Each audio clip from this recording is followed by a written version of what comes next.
Mom sent me a message. We've changed the front door locks and updated the gate code. We don't trust you anymore. That was it. I shot back a reply. Got it. Clever move. But I think you missed something important. Then I went straight to my banking app and canceled the $4,800 mortgage payment I was still covering, yes, even after they handed the house over to my sister, claiming she earned it. 2 days later, I got an email from their lawyer. We have a problem. Call immediately. I didn't call. Because by that point, it was already done. That message from Mom? The one about the locks and the gate code? It carved itself into my memory like stone. That's not the kind of sentence you forget, no matter how many birthdays or holidays pass. It came in as a text at exactly 8:14 a.m., almost like she'd been practicing the words all night, then hit send the moment she felt ready to deliver the final blow. I just stared at it. Not because I was caught off guard, I'd known something like this was coming for years, but because of how cold it felt. It read like an HR memo. So sterile. So clinical. Like I'd just been let go, from my own family. And right then, as if time froze just to let me take it all in, I typed back with zero hesitation. Got it. Smart move. But you forgot something. I didn't wait for anyone to text back.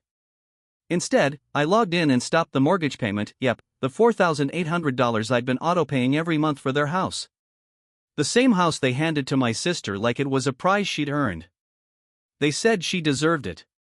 Because she gave them grandkids, and I, apparently, only gave them reasons to be ashamed. 2 days after I pulled the plug, a message came in from an unfamiliar number. No emojis. No fake nice tone. Just a blunt, all-caps subject line from a law firm. We have a problem. Call immediately. I didn't. Because by the time that email arrived, it was too late to fix anything. But to really understand how things got to that point, we need to rewind a bit. Because betrayal doesn't just fall out of the sky, it usually starts dressed up as love. Or at least, the appearance of it. It begins with a kid who keeps saying yes, hoping one day it'll finally matter. That maybe, eventually, he'll hear a thank you. That someday, he'll be seen. That kid was me. For a long time. I paid the bills. I handled the problems. I kept things from falling apart. They called it help until the day I stopped helping. That morning when they changed the locks? That wasn't the real change. The real shift had already happened inside me. Truth is, I never really thought I was just helping. I thought I was keeping things afloat. Saving what little was left of the family. Holding together a house, a balance, a sense of peace. If someone had asked me back then, I probably would have shrugged and said, I'm just doing my part. I can afford it. But it wasn't some small favor. I'd been paying that mortgage for nearly 4 years. $1,800 a month. On the dot. Auto-deducted like a sacred little family tax. Add to that the utilities, the home insurance, internet bills, and even that emergency roof repair when a storm shredded half the shingles. Every dollar? Mine. Every account? Under my name. Every impact? On my credit. Not once did I get a thank you. And then there was my sister Rachel, she always had some new disaster. Her credit cards maxed out? I paid them down. Brakes shot on her car? I footed the bill. Daycare got too expensive? I wired her cash to help her through it. That help? It dragged on for 3 years. Still figuring it out. And somehow, I never told her no. Not once. Because I honestly believed that's what family does. Until one day, it hit me. That was the whole game.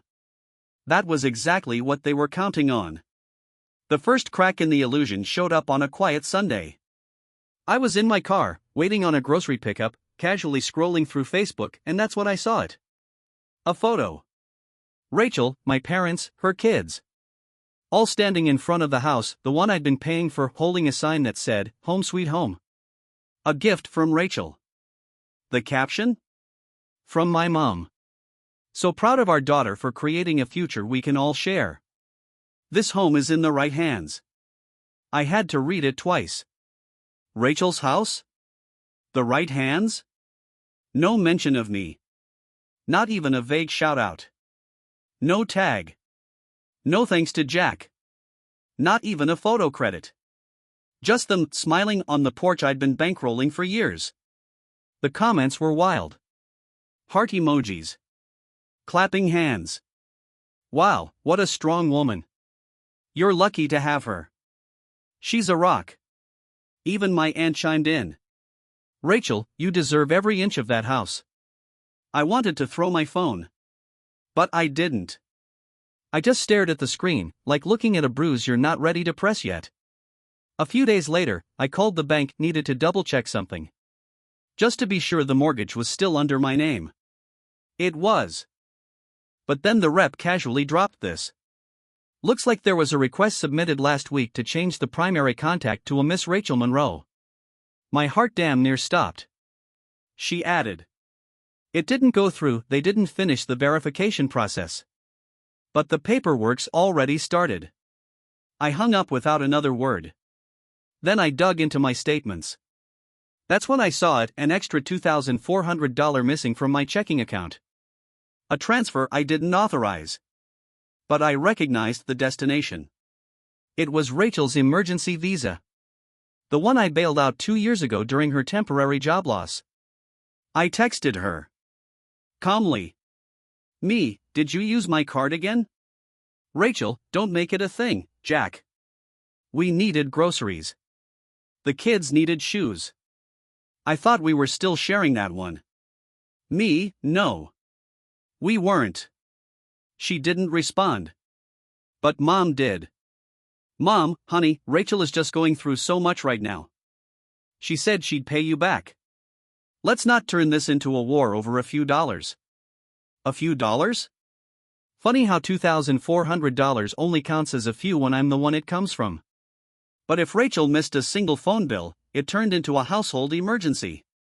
Then came the group chat. Someone renamed it Family Circle. I didn't do that. Someone else posted a meme, a guy handing over his wallet, with the caption Big Brother energy, pay now, ask never. My cousin chimed in, tag Jack. Then another message, yo, you wanna handle my student loans too? Even my dad jumped in, only if you name your kid after him. Gotta keep the donor happy. I stared at the screen, waiting for anyone, to throw me a bone. A joke in my favor. A kidding, bro. Something. But nothing came. So I left the chat. They added me back. I left again. Then blocked every single one of them. Still, none of it stung quite like what happened that Friday. I was out mowing the backyard, same one I trimmed for 3 summers straight because my dad insisted it'd be stupid to hire help when I was already there. The mower sputtered, so I paused for water. The kitchen window was open. And I heard them. My mom and Rachel. Their voices floated through like they didn't have a care in the world. Like this was just another chat they'd had a dozen times. Rachel laughed. Did you see his face when I told Aunt Diane the house was mine? He just stood there. Like a happy puppy sniffing the plate. My mom giggled. It's almost done. Once the paperwork's processed, he can't say a thing. He insisted on keeping it in his name, that's on him. Then Rachel added, honestly, it's better this way. He's always been distant. Like a guest with a wallet. And the line that finally did it, my mother's voice, he's not family anymore. He's just a sponsor. I stood there, water bottle in hand, watching the drops slide down my fingers like blood. That was it. The final crack. Whatever illusion I'd been clinging to all those years snapped clean in half. They didn't know I'd heard. They didn't see me walk away. But in that moment, something changed. Not rage. Not even sadness. Just clarity. So when the envelope arrived, thick, white, trimmed in gold, I already knew. Please join us to celebrate Margaret Monroe's 60th birthday. No love, Mom. No RSVP card. Just, from your family. Big venue. Full guest list. 60 people. Slideshow. Catered dinner. A legacy event, they said. I didn't RSVP. Didn't call. I just circled the date in red. And started preparing.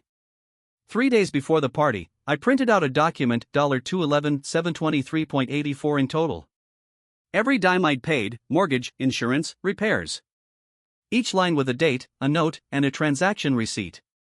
I saved it all to a USB drive. Along with the audio from the kitchen window.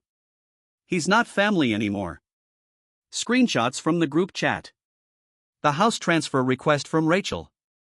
If the house was hers, then so was the debt. That morning, I texted my grandfather.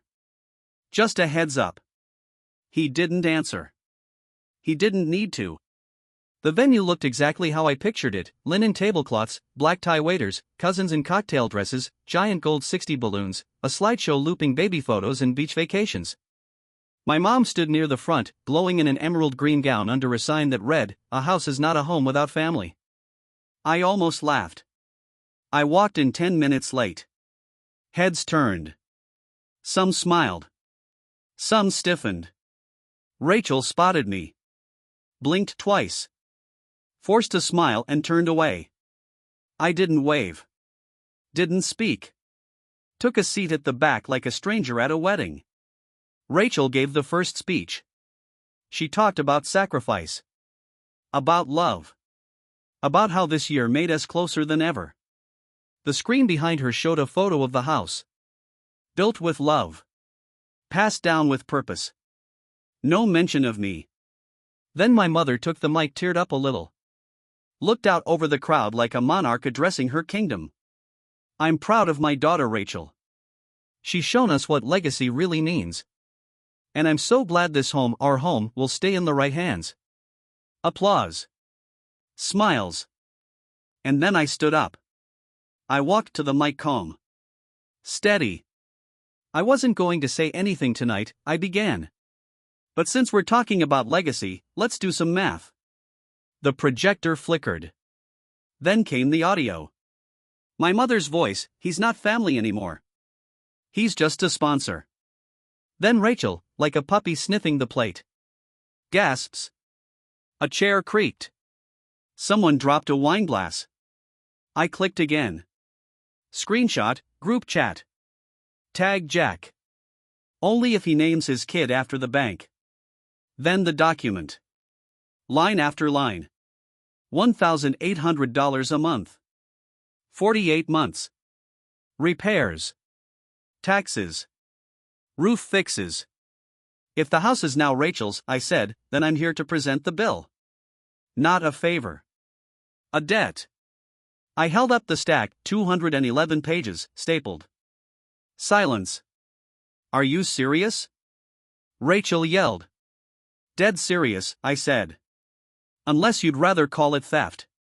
It was a gift, my mother snapped. Really? I stepped forward. Because I don't remember signing a gift certificate. I signed checks. Every one of them. My father stood up, chest puffed like he was about to say something or throw something. I turned to him. Want to talk about the mortgage app you submitted with my name as a co-signer without telling me? Because I've got that too. He sat down. And that's when the doors opened. My grandfather walked in, slow and deliberate. Didn't say a word at first. Just made his way to the mic. Everyone watched. He looked around, then spoke. You raised a thief, he said, staring at my father. And a coward. You tried to bury your own son in silence. But the thing about mud is, it doesn't hide footprints for long. Then he turned to me. The trust is yours now, he said.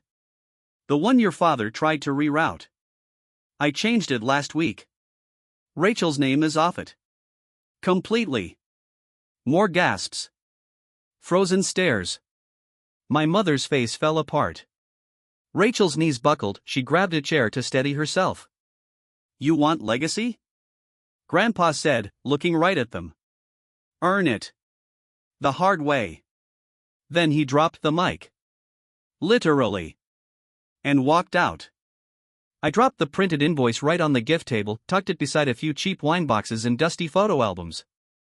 You changed the locks, I said, loud enough so even the folks at the back could hear. No, I added, I changed my future. I wasn't their donor anymore. I was their debt collector. And then I left. No cake. No handshakes. No backward glance. The party was over. So was the lie. Next morning, I woke up to 57 unread messages. First one was from my mom. You humiliated me on my birthday. You disgraced your own family. Then my dad.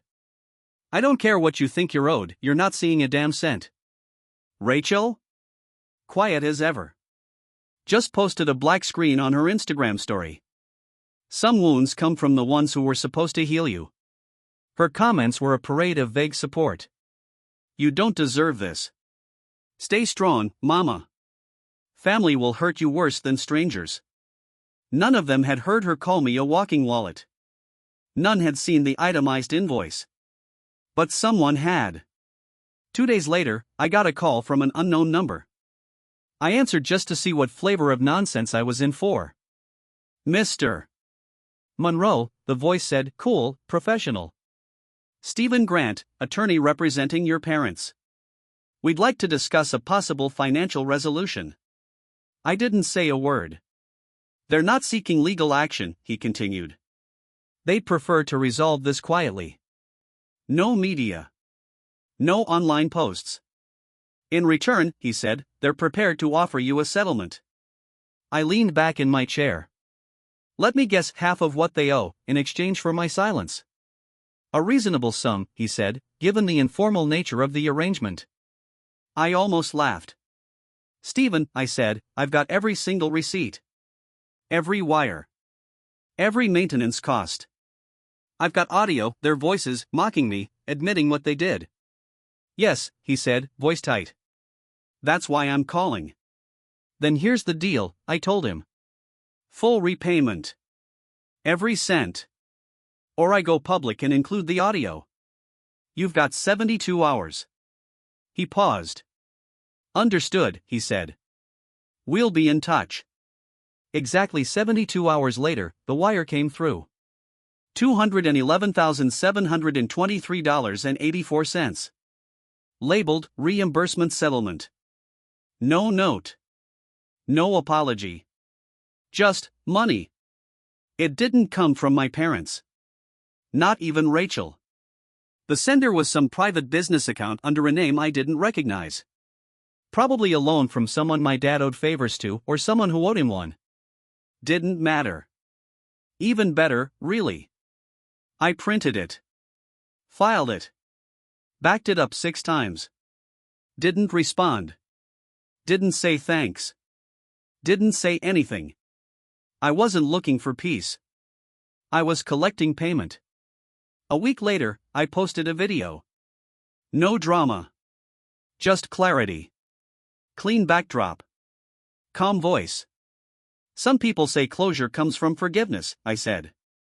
For me, closure showed up in the form of a wire transfer. $211,723.84. That's what 4 years of silence, compliance, and bankrolling someone else's dream house cost me. They used to call me family. Then they called me a sponsor. Now they can call me settled. I blurred the account info but left the number plain as day. This isn't about hate, I said. It's about facts. And facts come with receipts. The video blew up. Bigger than anything I'd posted before. Therapists reposted it. Adult kids of toxic parents stitched it with their own stories. One guy messaged me saying it gave him the courage to cancel his mom's car lease. I didn't reply. That same day, a voicemail came in. My father. So that's it?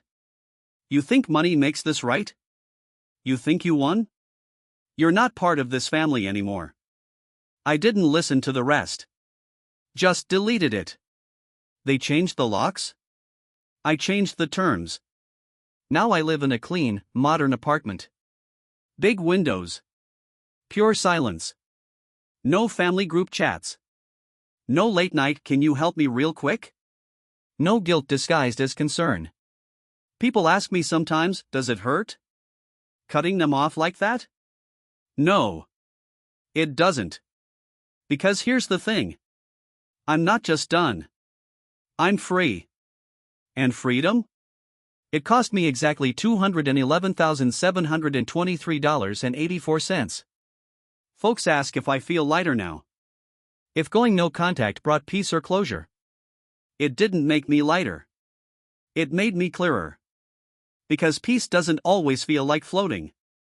Sometimes, it feels like gravity, like finally planting both feet down and knowing you're standing on your own side. And just like I expected, they disappeared. No calls. No letters. No we miss you. Just silence. Not the kind that stings. The kind that confirms everything. I was never a son to them. I was a service. And once the service stopped, so did my value. 2 months later, I finally figured out how to enjoy mornings. Sunlight streaming through clean windows. Coffee brewing without a phone buzzing. No group chats. No Venmo requests. No guess who hasn't called their mom lately, passive aggression. My phone is quiet. My hands are steady. And I've stopped waiting for anyone to ask how I'm doing unless they actually care about the answer. Sometimes people, those who only know the highlight reel, still say, "But they're your family." I nod. Sure. In the same way a cage is still a home, if you've never known anything else. But I stepped outside. And out here? The air doesn't ask me to prove I'm useful. I don't tell the full story anymore. Only to those who've earned it. There's no thrill in reliving trauma, just exhaustion. So now, when someone asks why I'm not close with my family, I keep it simple. I stopped mistaking access for love. That usually shuts them up. I used to check my old accounts. Just to see if they tried. They didn't. Not once. No apology. No explanation. Not even a guilt trip in disguise. Just silence. Like I never existed. Like $211,723.84 of my life was a clerical error they erased.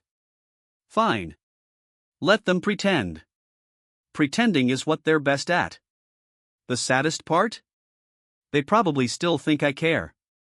That I'm out here stewing, waiting for some grand apology. Secretly hoping they'll change. I'm not. I've seen them for what they really are.